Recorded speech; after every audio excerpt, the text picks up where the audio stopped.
There's an area here that I'm struggling with, and it is the shadow of the underneath the apple.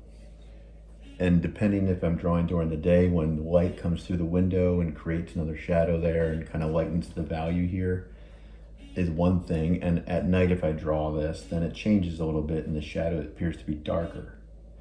So I could go in either direction. And I know that the shadow here is darker than that side because it's a really light part of the apple. Whereas this apple is totally dark red and the shadow itself is lighter. So that was an easy one to figure out. This one's getting a little tricky. So on one side, the shadow itself is darker than this apple. On this side though, however, the apple I believe is darker than the shadow, or at least it was a minute ago when there was light streaming in. So originally I had the value on this side. I just took it out and I'm gonna flip it. That's what I'm talking about, edges. You have one value meeting another thing, and then it stops and then creates that thing. So one edge meets another edge. There's no line. You just put line in there so you can see where to bring the edge to, or to bring the value to. So in this case, I took out the line and now I'm going to make the apple a little darker on this side. And if I don't like it, then I'll go back the other way because it's kind of an executive decision. It could go one way or the other, but there has to be a decision. One of these has to be lighter than the other. Because we're dealing with black and white here, the source I'm using there's a color contrast between, it's gray and red, so you can easily see the difference between the two. But when you're translating that into value, it's a different situation. So you're trying to create contrast with value, and sometimes the values are so similar that you're just going to have to make that decision and make one value slightly darker and one slightly lighter for the sake to read what's happening. And in this case, I think I'm going to try to make the apple a little darker here. But I don't want to make the shadow too dark because the shadow should be about the same value as this shadow because they're basically on the same paper, so it should be the same value. So if I can just create that same value as that shadow.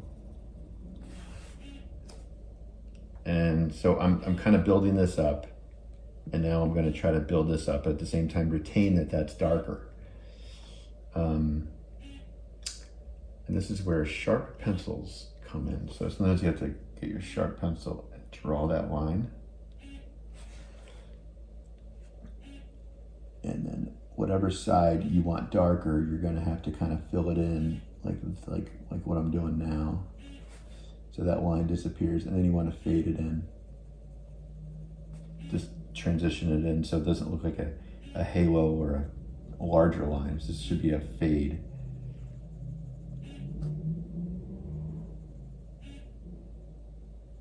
All right. I'm happier with that. Let's see if I can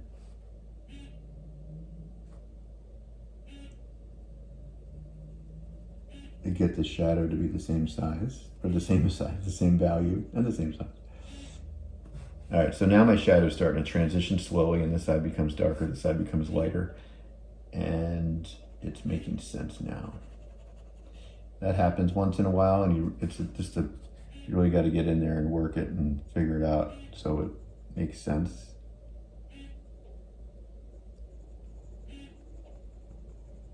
And I'm happy because this value is about the same as that value. Now I have to fill in this little spot because the eraser took it out. And maybe I'll use a hard pencil first, like an H. And I'll get in there and just kind of fill in this little section here. This is what I call damage control. So when I had to repair an area, you end up taking out parts of other areas. So you have to go back in and kind of like fill in the little gaps. And then once you fill that in, you can see I'm using a hard pencil to get it back, to get that base back on. And I want this whole value, because it's the second shadow, I want it to be the same. You can see it's a lighter there, so I want to fill that in. So now I can get the softer pencil, maybe We'll go with an HB now. Just go one step up and see if this works.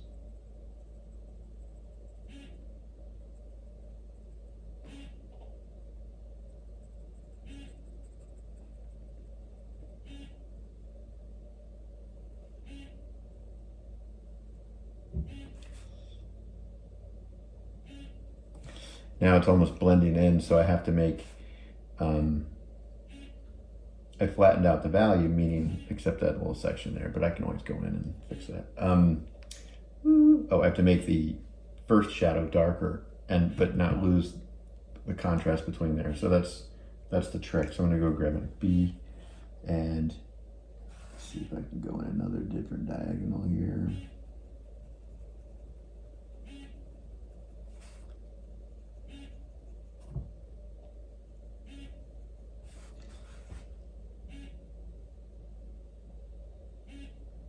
And it just has to be a little darker, that's all. Just a little darker than the shadow in front of it. Am I blocking the view? So you kind of see the value shift. And because now it's so close to the apple, I think I have to make the apple a little bit darker now. So then I'll get my 2B. I'm gonna go up a step.